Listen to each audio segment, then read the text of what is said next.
दोस्तों, राहुल गांधी ने एनडीए सरकार पर जबरदस्त हमला बोला है, जिसके कारण एनडीए सरकार बैकफुट पर खड़ी नजर आ रही है।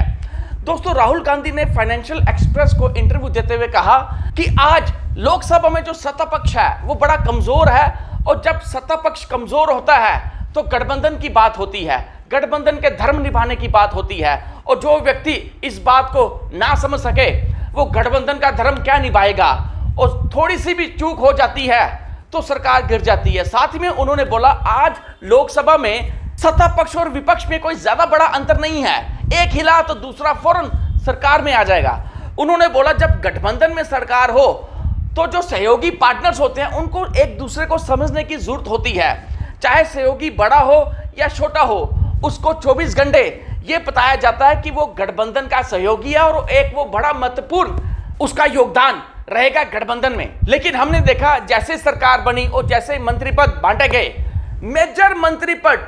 बड़े बड़े मंत्री पद खुद मोदी जी ने अपने पास रखे और अपने सहयोगियों को उन्होंने नामात्र कुछ भी नहीं दिया। जब मोदी जी 2014 में बड़ी बड़ी बातें करते थे, मिनिमम गवर्नमेंट मैक्सिमम गवर्नेंस,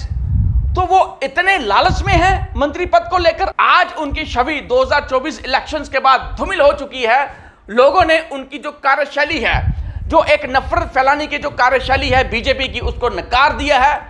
उनको आज बड़ी पीछे धकेल दिया है। लेकिन मोदी जी का जो अहंकार है वो खत्म होने का नाम ही नहीं ले रहा है, और खासकर अयोध्या सेक्टर में जो बीजेपी को मुक्की खानी पड़ी है,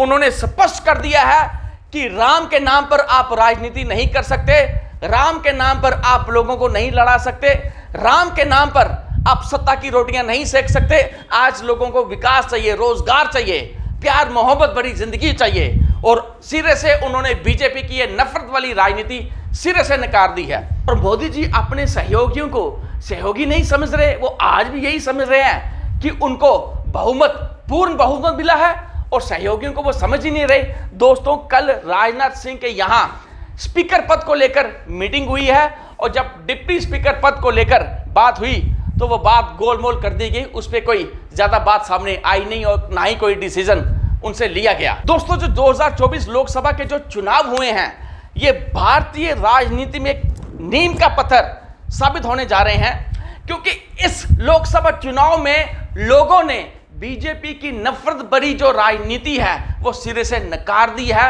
उन्होंने स्पष्ट कर दिया है कि राम के नाम पर आप अब ज्यादा देर हिंदुस्तान की जनता को मूर्ख नहीं बना सकते, और खासकर अयोध्या सेक्टर में उन्होंने सिरे से नकार दिया। और जिस तरह इंडिया गठबंधन स्ट्रांग हुआ है, इंडिया गठबंधन आज उस पोजीशन पे है कि अगर थोड़ी सी भी सरकार, मोदी सरकार जो एनडीए 3 है, डगमगाती है, तो इंडिया गठबंधन फौरन सरकार बना लेगा। क्योंकि ये अंदर की खबर है कि एनडीए के बहुत सारे लोग, बीजेपी के लोग राहुल गांधी के टच में है, और इंडिया गठबंधन के अन्य सहयोगी, चाहे वो आम आदमी पार्टी हो, चाहे वो समाजवादी पार्टी हो, चाहे आरजेडी हो, चाहे शरद पवार की पार्टी हो, चाहे उद्धव ठाकरे जी हो, चाहे और हो, इनके संपर्क में हैं, और वो कैलकुलेशन कर रहे हैं, वो मौका देख रहे हैं कि कब वो एनडीए 3 से छोड़े, उनको छोड़े और इंडिया गठबंधन के साथ मिलकर वो सरकार बनाए। दोस्तों, जो बीजेपी का स्ट्रक्चर है, जो बीजेपी का ढांचा है, वो नफरत फैलाने का है, वो धार्मिक नफरत फैलाने का है, जिसको 2024 की इलेक्शंस में हिंदुस्तान की जनता ने सिरे से नकार दिया।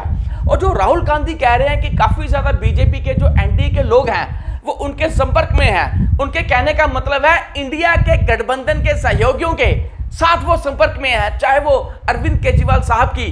आम आदमी पार्टी हो, चाहे वो समाजवादी पार्टी हो, चाहे वो राष्ट्रीय जनता दल हो, चाहे वो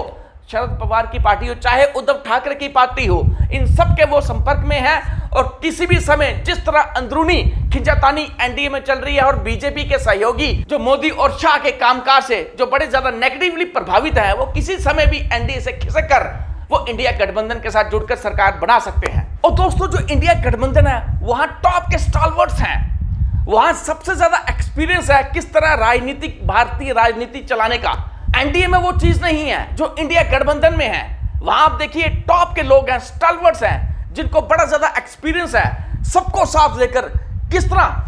पार्टियां चलती हैं, किस तरह गवर्नमेंट को चलाया जाता है, वो एनडीए में नहीं है। और जो मोदी और शाह का जो सिस्टम है, जिस तरह की पॉलिटिक्स ये करते हैं, जिस तरह का सिस्टम ये चलाते हैं, और इसको सिरे से भारतीय जनता ने तो नकारा ही है, इनके खुद के सहयोगियों ने और बीजेपी के खुद के लोगों ने इसको नकार दिया है। यही कारण है कि राहुल गांधी ने बहुत बड़ी बात की है कि इंडिया के साथ, गठबंधन के साथ काफी ज्यादा लोग एनडीए बीजेपी के संपर्क में हैं। इसका यह मतलब है कि किसी भी समय एनडीए सरकार गिर सकती है। और दोस्तों, एक सिंपल स्पीकर के पद के लिए इतनी ज्यादा जो खींचातानी चल रही है, आप जरा सोचिए कितना लालच भरा हुआ है मोदी और शाह में एक एक पद को लेकर सरकार चलाने का। इसका यह मतलब है ये सारे महत्वपूर्ण पद अपने पास रखकर आज भी इनका जो तानाशाह वाला रवैया है वो खत्म नहीं हुआ है। आज भी ये समझते हैं कि इनको फुल मेजॉरिटी है और तानाशाही से ये सरकार चलाएंगे। खैर, इनको ये पता नहीं है ये आज मेजॉरिटी में नहीं है, आज गठबंधन की सरकार है, ये मोदी सरकार नहीं है। और दोस्तों, सबसे पहले प्रोटेम स्पीकर सिलेक्ट होगा, उसके बाद स्पीकर की इलेक्शंस होंगी,